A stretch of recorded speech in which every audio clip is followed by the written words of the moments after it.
হঠাৎ করে নজর করে তাকায় দেখে এক নওজোয়ান একটা কবর খুঁড়তেছে। কবর খোঁড়ার পরে নিজামুদ্দিন আউলিয়ার সহ্য করতে পারে নাই। নিজামুদ্দিন এবার তার ইবাদতের জায়গাটা ছেড়ে ওই কবর খোঁড়ার এখানে গেলেন।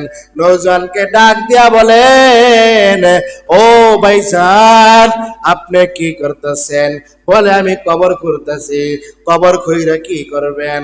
বলে, যে মেয়েটা মারা গেছে এই মেয়েটার সাথে আমি দীর্ঘ অনেক বছর প্রেমের সম্পর্ক ছিল, ভালোবাসার সম্পর্ক ছিল।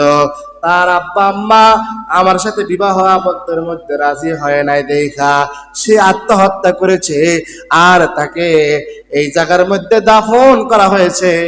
নিজামুদ্দিন ডাক দিয়ে বলে, তাও তো ভালোই হয়েছে, দাফনের কাজ শেষ, এখন তুমি কি জন্য আবার এই মাটি ঘুরতেছ?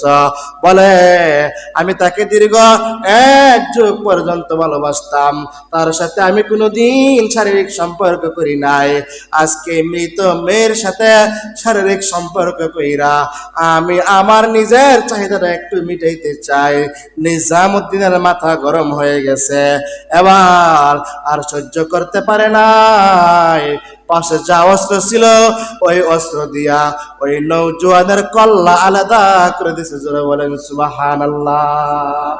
ভাইয়েরা আমার, এবার 2টা হাত আল্লাহ রাব্বুল আলামিনের কাছে তুলে ধরছেন। আল্লাহ, জীবনভর নিজের উদ্দেশ্য হাসিল করার জন্য আমি মানুষের কল্লা আলাদা করেছি। আজকে একটা অপরাধ দেখা আমি আর সহ্য হয় নাই, আমি আর থাকতে পারি নাই, এই জন্য তাকে আমি তার কল্লা আলাদা করে দিলাম। এলহামি ভাবে আল্লাহ রাব্বুল আলামিন জানায় দেয়, ও নিজামুদ্দিন, শোনো,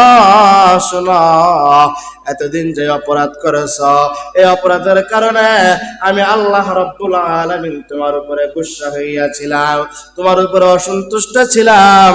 আজকে যেই ঘটনা ঘটাইলা, আমি আল্লাহ রাব্বুল আলামিন পিছনের সমস্ত গুসা বুইলা তোমার উপরে খুশি হইয়া তোমাকে জান্নাতের মালিক বানাই দিলাম।